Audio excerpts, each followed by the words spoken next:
Only 301 were ever built. The engine came from a Lamborghini Countach. The first buyer was the King of Morocco, and it weighed 6,800 pounds. That's not a supercar, that's an SUV. And it's not even the rarest one on this list, because the SUVs you're about to see didn't just break the rules, they rewrote them. Some became museum exhibits, others were built for kings, conquered the world's toughest rally, or pushed engineering far beyond what anyone thought an SUV could do. 12 exotic SUVs from the 1980s that almost nobody remembers.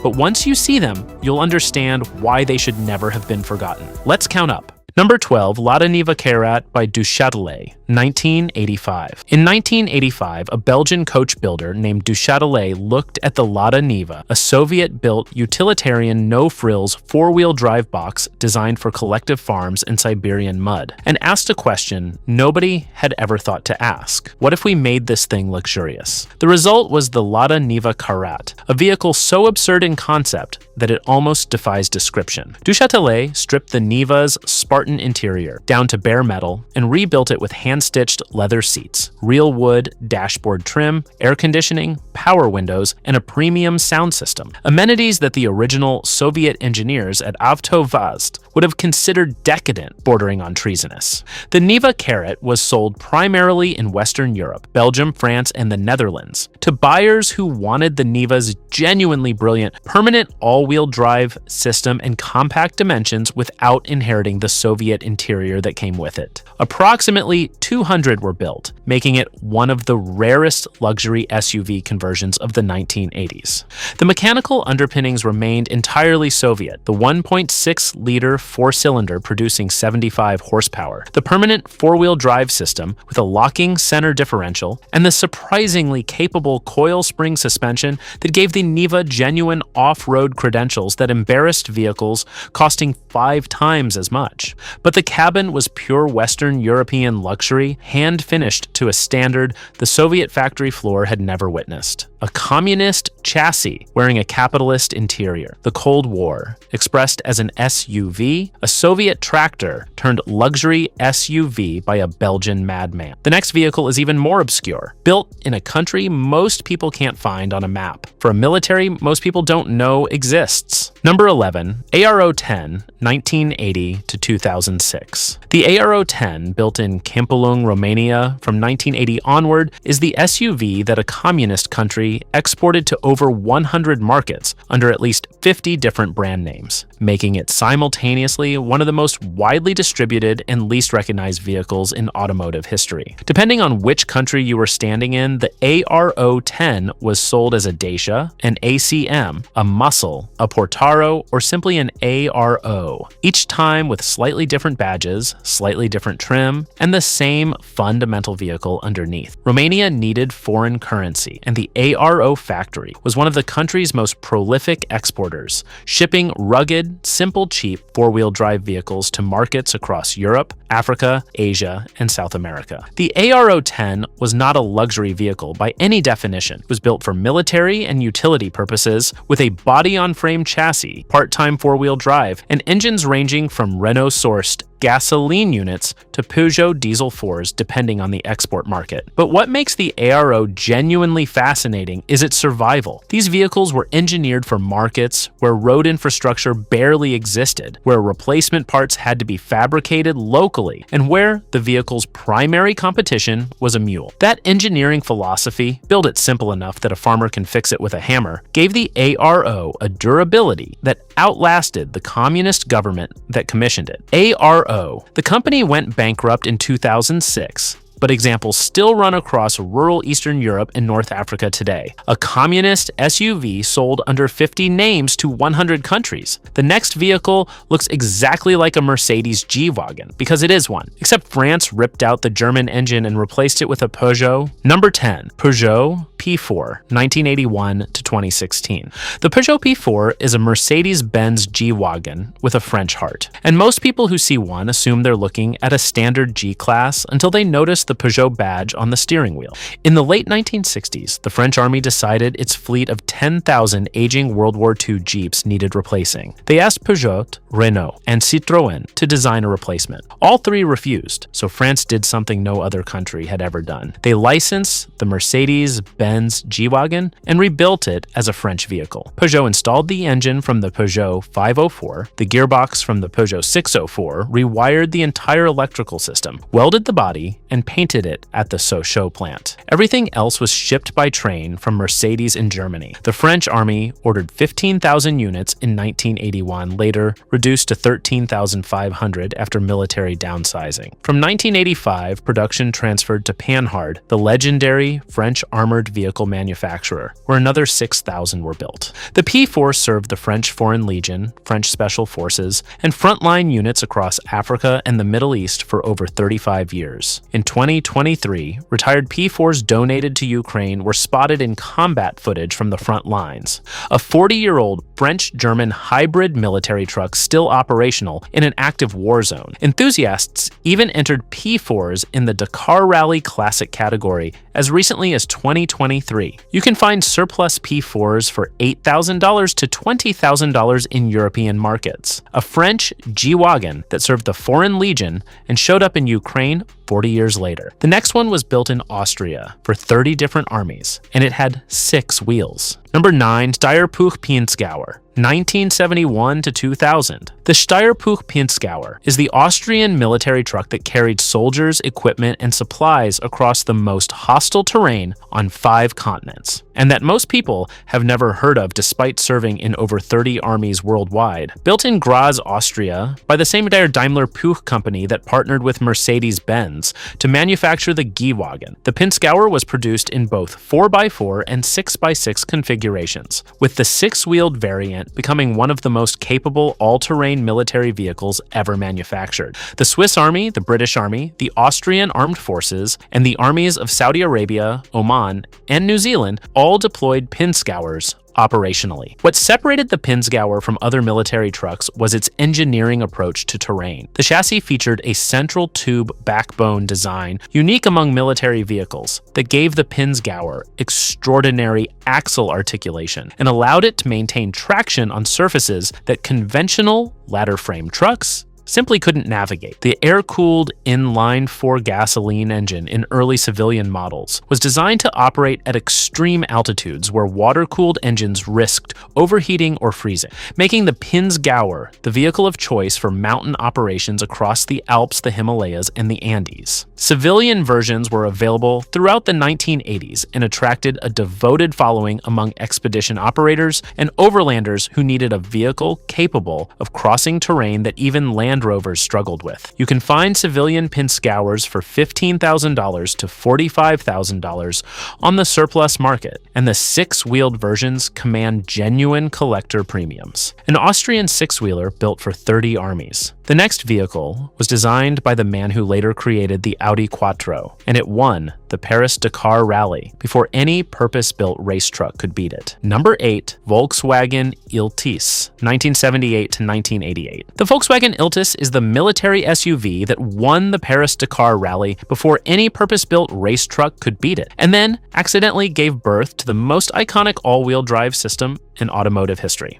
In 1980, 4 Audi-prepared Iltis vehicles entered the second ever running of the Dakar Rally, 10,000 kilometers across the Sahara, and finished 1st, 2nd, 4th, and 9th overall, humiliating larger, more powerful competitors with nothing but a 1.7-liter 4-cylinder, producing 75 horsepower and a 4-wheel drive system so effective that Audi's engineers took it home and built the Quattro around it. The Audi Quattro, the car that revolutionized rallying and changed all-wheel drive forever, exists because of a military truck named after a polecat. The Iltis was designed by Ferdinand Piëch at Audi for the Bundeswehr, the West German military, using parts from the Audi 100, the VW Golf, and the VW Beetle in a body-on-frame package that weighed just 1,300 kilograms. The German army ordered 8,800 units. The Luftwaffe took 310, the German Navy received 20, and the Canadian Armed Forces purchased 1,000 900 through a licensing deal with Bombardier in Quebec. Total production reached 9,547 military units plus 1,957 civilian versions, each one now a genuine collector piece. Volkswagen originally entered the Dakar purely to impress the French military into buying them. The French chose the Peugeot P4 instead. But the Iltis got something better than a military contract. It got the Quattro, a military polecat that won the Dakar and gave birth to the Audi Quattro. The next vehicle came from the country that invented the sports car, and Fiat built it to replace the Jeep in the Italian army. Number 7, Fiat Campagnola, 1974 to 1987. The Fiat Campagnola is Italy's answer to the Jeep, and the vehicle that the Italian Army, the Carabinieri, the Italian Air Force, and even the Vatican trusted when they needed something that could go anywhere and survive anything, built with the kind of stubborn Italian engineering that treats complexity as a personal insult. Fiat originally built the first Campagnola in 1951 on direct orders from the Italian Ministry of Defense, and over the next 3 decades produced more than 40,000 units across 2 generations. One of Europe's most produced military SUVs and one of the least known outside the Mediterranean. The second generation Nuova Campagnola, launched in 1974, was the version that earned genuine prestige. It ran a 2.0-liter gasoline engine derived from the Fiat 132, later supplemented by a 2.5-liter diesel, and featured something no competing military SUV offered: fully independent suspension on all 4 wheels, giving it a ride quality on paved roads that the Land Rover and Jeep of the same era couldn't match. In 1980, the Vatican selected a specially modified Campagnola as Pope John Paul II's Popemobile, the same vehicle that would later be replaced by a Mercedes G-Wagon after the assassination attempt in 1981. The Campagnola even entered the 1982 Paris-Dakar Rally fitted with a Lancia Stratos 5.6, producing 200 horsepower, a completely unhinged modification that captured the Italian approach to motorsport perfectly. No chrome, no frills, just steel bolts and Italian stubbornness. Surviving examples sell for $8,000 to $25,000 in European markets. Italy's Jeep that carried the Pope and raced the Dakar. The next vehicle was an Italian luxury SUV designed by a Pininfarina legend, built on a military truck chassis that nobody saw coming. Number 6, Rayton-Fissore Magnum, 1985 to 1998. The Rayton-Fissore Magnum, later sold in America as the Laforza, is the Italian luxury SUV that was designed by Tom Charda of Pininfarina. Built on a shortened Iveco military truck chassis, finished with hand-stitched leather and real wood, and produced in such small numbers that most automotive historians treat it as a footnote rather than a vehicle. Total production across both the Italian Magnum and the American Laforza nameplates reached approximately 6,000 units over an 18-year run, making it one of the longest-lived and lowest-volume luxury SUVs in history. The Magnum's origin story is pure 1980s Italian ambition. Rayton-Fissore was a coach-building offshoot of the legendary Fissore workshop, the same Italian firm that had built bodies for Maserati, De Tomaso, and Monteverdi. When the daughter of one of the Fissore brothers decided to start her own automotive company, she commissioned Charda to design a luxury SUV that would compete directly with the Range Rover. He used a shortened Iveco VM90 military chassis as the foundation, filled the interior with materials that would have been at home in a contemporary Ferrari, and created a vehicle that looked like nothing else on the road. American versions used the Ford 302 V8 from the F150, a pragmatic choice that made servicing possible at any Ford dealership in the country. Only 1,200 ever reached American soil. You can find surviving Laforzas for $15,000 to $40,000 when they surface, which is rarely. An Italian luxury SUV on a military chassis designed by a Pininfarina legend. The next vehicle came from the last place you'd expect prestige, a Jeep factory in Ohio draped in wood paneling like a Connecticut country club on wheels. Number 5, Jeep Grand Wagoneer, 1984 to 1991. The 1984 to 1991 Jeep Grand Wagoneer is the vehicle that proved an SUV could be a genuine luxury product in the American market, and did it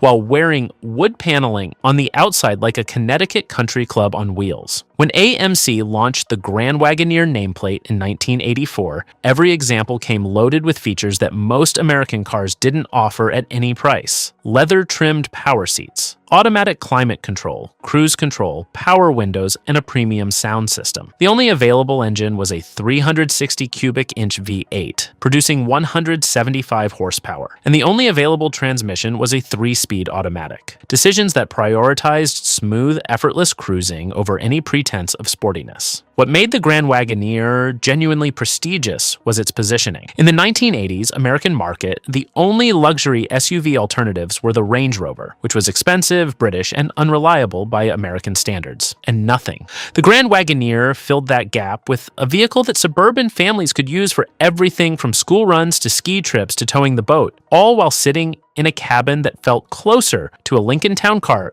than a Jeep. By the time Chrysler ended production in 1991, the Grand Wagoneer had become such an icon of American upper-middle-class life that the wood-paneled body style alone was enough to identify the owner's zip code, income bracket, and likely membership at the nearest country club. Clean examples now command $30,000 to $80,000, with fully restored trucks exceeding $100,000 at auction. America's wood-paneled country club on wheels. The next vehicle didn't belong at a country club. It belonged at the finish line of the most brutal race on earth, and it won it 12 times. Number 4. Mitsubishi Pajero, 1982 to 1991. The 1982 to 1991 Mitsubishi Pajero, sold as the Montero in America and the Shogun in the UK, entered the SUV market as a complete unknown and left it as the most decorated off-road competition vehicle in the history of motorsport. In 1983, just 1 year after its commercial launch, Mitsubishi entered a modified Pajero into the Paris-Dakar Rally, 10,000 kilometers of desert, mountain, and savanna stretching from Paris across North Africa. In an era before GPS, satellite phones, or real-time tracking, competitors navigated by compass and roadbook. Support vehicles frequently couldn't reach stranded crews for days, and the Pajero won the production car class on its first attempt. Over the next 2 decades, the Pajero would win the Dakar Rally 12 times, earning a Guinness World Record for the most manufacturer victories in the event's history. The road-going version carried genuine off-road hardware that most competitors treated as optional. A ladder-frame chassis, part-time 4-wheel drive with a locking center differential, and available turbo diesel engines. The Pajero's name itself became part of automotive folklore, derived from the Pampas cat, a wild feline native to Argentina. It had to be renamed in Spanish-speaking markets because the word carried an unfortunate meaning that Mitsubishi's marketing department apparently hadn't researched before launch. You can find clean first-generation Pajeros for $8,000 to $25,000 globally.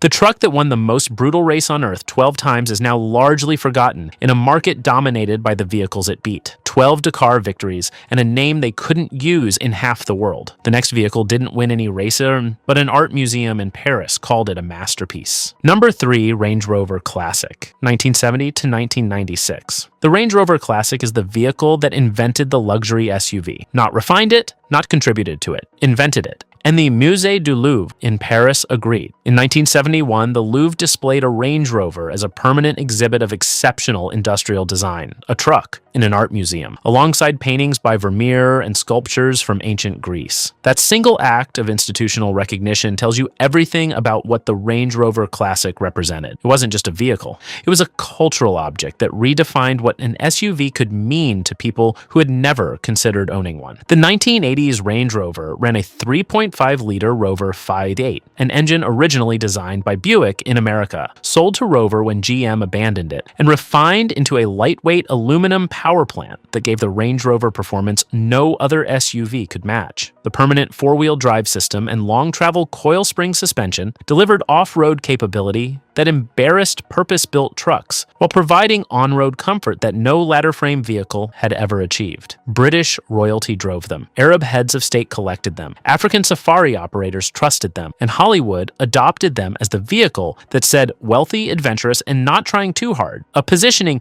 no other SUV had occupied before or has occupied since. The four-door version, introduced in 1981, transformed the Range Rover from an enthusiast's expedition tool into a genuine family luxury vehicle. Clean 1980s examples now command $25,000 to $80,000, with fully restored classics reaching well past $100,000. The SUV that the Louvre called Art. The next vehicle was built by a Swiss entrepreneur who thought the Range Rover wasn't extreme enough, so he dropped a 7.2-liter V8 into a rebodied American Scout and sold it to aristocrats. Number 2. Monteverdi Safari, 1976 to 1982. The Monteverdi Safari is the vehicle that the YouTube comment specifically asked about, and the story behind it is genuinely extraordinary. Peter Monteverdi was a Swiss entrepreneur, racing driver, and former Ferrari dealer who decided in the 1960s that he could build luxury cars himself. He founded Monteverdi in Basel, Switzerland, and began commissioning Italian coach builder Carrozzeria Fissore to design and build bodies for vehicles powered by Chrysler 8 engines. The results? The Monteverdi High Speed. The Monteverdi High were hand-built Swiss luxury cars that competed directly with Ferrari and Maserati at a fraction of the volume. In 1976, Monteverdi turned his attention to the emerging luxury SUV market and created the Safari, a vehicle built on the International Harvester Scout 2 chassis, but completely rebodied by Fissore with a squared-off, distinctly European profile and an interior that made the Range Rover's cabin look agricultural by comparison. The Safari was available with Chrysler Mive 8 engines ranging from a 5.2-liter 318 to a monstrous 7.2-liter 440, the largest engine ever fitted to a luxury SUV in the 1970s, paired with a 3-speed automatic and selectable 4-wheel drive. Production was limited to a few hundred units, each hand-built to individual specifications. Monteverdi even built a 4-door version of the Range Rover before Land Rover themselves did, coach-modifying existing Range Rovers into long-wheelbase 4-door configurations for clients who wanted the British vehicle but needed more space. Surviving Safaris have commanded $60,000 to $123,000 at auction, and each one that surfaces is treated as an event by the collector community. A Swiss-built, Italian-bodied, American-powered luxury SUV for European aristocrats. Only one 1980s exotic SUV was more extreme, and it had a supercar engine. Number 1. Lamborghini LM002, 1986 to 1993. The Lamborghini LM002 started life as a failed American military bid and ended up as the most outrageous production SUV ever built, a vehicle so excessive that Sylvester Stallone bought one. The King of Morocco received the first production example, and the automotive press nicknamed it the Rambo Lambo before anyone at Lamborghini could stop them. The story begins in 1977 when a small American defense contractor approached Lamborghini with a proposal to build a high-mobility military vehicle for the U.S. Army. The first prototype, called the Cheetah, used a rear-mounted Chrysler 5.8 and failed spectacularly. The second attempt moved the engine forward. The third dropped the American V8 entirely and replaced it with the 5.2-liter V12 from the Lamborghini Countach. That was the moment the LM002 became real. Unveiled at the 1986 Brussels Auto Show, the production LM002 was a 6,800-pound, 444 horsepower Countach engine truck with a leather interior, air conditioning, a premium stereo in a roof console, and specially developed Pirelli Scorpion run-flat tires because no existing tire could handle the weight and power simultaneously. The 5-speed manual ZF transmission drove all 4 wheels through 3 self-locking differentials, and the LM02 could exceed 200 kilometers per hour on sand, gravel, or highway. Only 301 were built between 1986 and 1993. Lamborghini even prepared a Dakar Rally version with 600 horsepower, but the project was shelved before it ever competed. Today, surviving LM002s command an average of $301,000 at auction. The supercar company's military experiment became the most legendary exotic SUV ever created, a Countach V12, 301 built, a king's first delivery, and a nickname that lasted forever. The Rambo Lambo didn't just define the 1980s, it proved that a supercar company, 12 vehicles from an era when the rules hadn't been written yet, a Belgian luxury Lada, a Romanian export sold under 50 names, a French G-Wagon that showed up in Ukraine 40 years later, an Austrian six-wheeler for 30 armies, and a Lamborghini with a Countach engine that a king bought first. The 1980s didn't just build prestige SUVs, they let the world's most eccentric brands prove that any chassis from any country could become something extraordinary. Which one shocked you the most? Tell us in the comments and subscribe because we're not done with the 1980s yet.